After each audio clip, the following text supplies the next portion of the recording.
Everyone, स्वागत आहे तुमचं स्टिचिंग विथ तेजस्वी या चॅनलवर। आज आपण कफ कसे लावायचे ब्लाऊजला हे बघणार आहोत आणि कोणत्या साईजला कोणतं कफ यूज केला पाहिजे ते सुद्धा मी सांगते तुम्हाला। जेवढी आपली चेस्ट असेल, आता समजा आपली 34ची चेस्ट असेल तर 36चं कफ लावा किंवा तेच साईजचं लावलं तरी चालेल। कस्टमरला कधी कधी हेवी असतं म्हणजे दिसून आलं पाहिजे, कधी कधी कस्टमरला वाटतं का नॉर्मल जेवढा आहे तेवढंच मला चालेल असं सुद्धा असतं। तर आता माझी आहे, मी हा ब्लाऊज स्टिच करत आहे तर तुम्हाला मी पॅडेट कसं लावायचं हे सुद्धा सांगते।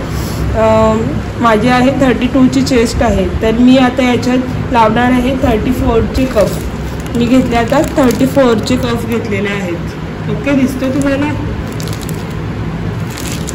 तर पूर्ण बघा व्हिडिओ आणि आपल्या चॅनलवर नवीन असाल तर सबस्क्राईब करायला विसरू नका। चला पॅडेट कसं लावायचं हे पाहूया। तर हा माझं पॅडेट आहे, तर ह्या पॅडेटला मी असं फोल्ड केलं आणि ह्याचं सेंटर काढलं, इथून केले मार्क इथून, आणि हा पॉइंट भेटला मला, हा पॉइंट इथे मार्क केला।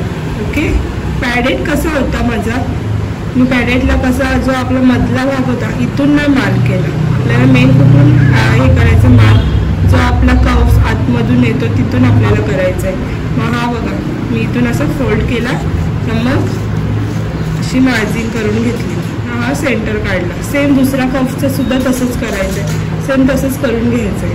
ओके, दोन्ही पॅडेट आपले रेडी झाले आहेत। मग त्यानंतर आपल्याला पॅडेट आपल्याला बघायचं आहे कसं लावायचं वरून। तर इथल्या आपलं शोल्डर अपेक्स टू अपेक्स आणि लो चेस्टची आपल्याला खूप गरज आहे, कारण की आपल्याला चेक करायचं आहे आपल्या लो चेस्टपर्यंत बरोबर बसतंय का वर चालले का खाली चालले हे आपल्याला कशावरनं समजणार।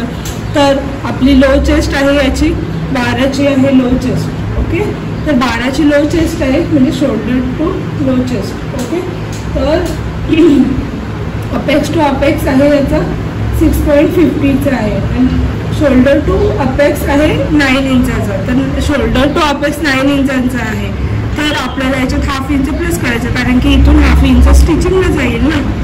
ओके, इथून हाफ इंच स्टिचिंगला जाणार आहे, तर आपल्याला इथून आता शोल्डर टू अपेक्सचा पॉइंट मार्क करून घ्यायचं।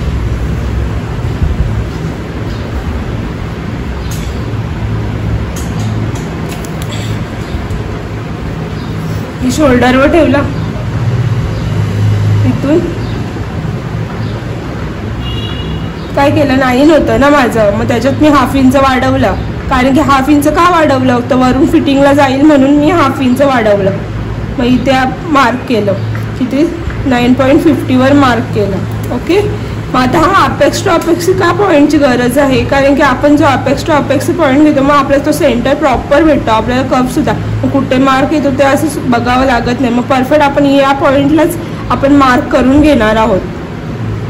आता लो चेस्टचं काय राहिला, म्हणजे लो चेस्टमध्ये बसतोय का आपली शोल्डर टू लो चेस्ट आपण घेतलेला असतो तर त्याच्यात बसतोय का आपला, का त्याच्या वरती चाले, आपल्या चेस्टच्या वरती चाले का चेस्टच्या खाली, खाली गेला एटलीस्ट चालेल, पण चेस्टच्या वर जर आला कफ तर तो फिनिशिंगला सुद्धा व्यवस्थित दिसणार नाही आणि कस्टमरला सुद्धा असं फिटिंगला असं वाटणार का नाही, कम्फर्टेबल पण नाही आणि व्यवस्थित सुद्धा बसलं नाही। म्हणून आपण आता चेक करणार आहोत, तर ते चेक कसं करायचं।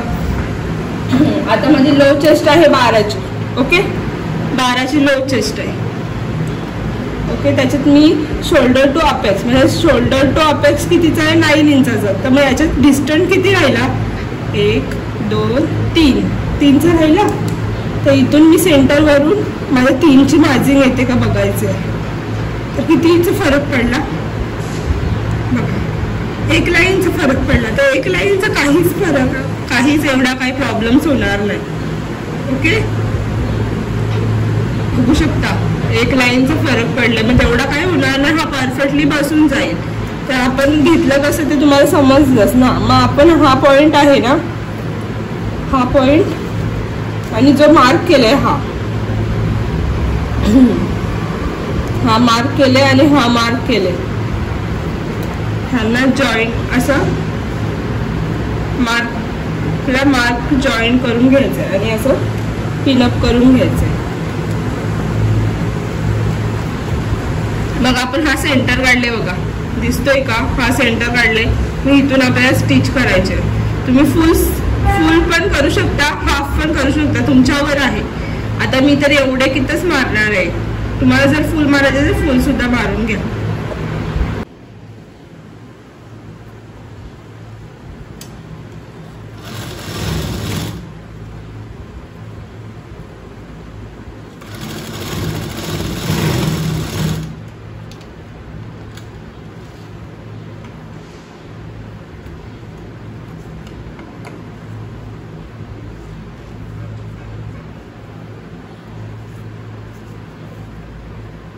हा आपला असं पॅडेट लावून झालेला आहे बघा. तर आपली इथून सुद्धा स्टिच दिसत नाही, आपण स्टिच केले का नाही केलं एवढं याच्यात लावतो आपण.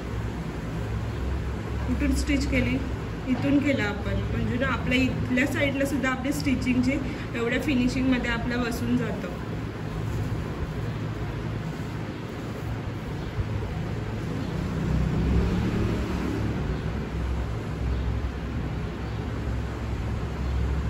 ओके, आता नेक्स्ट पण तसंच लावायचं आहे. तर तुम्हाला काही याच्यात प्रॉब्लेम्स काही वाटत असेल का, अजून डिटेल तुमचे डाऊट असतील काही असेल तर कमेंट करून नक्की सांगा आणि आपल्या चॅनलला सबस्क्राईब करायला विसरू नका. Thank you for watching my video.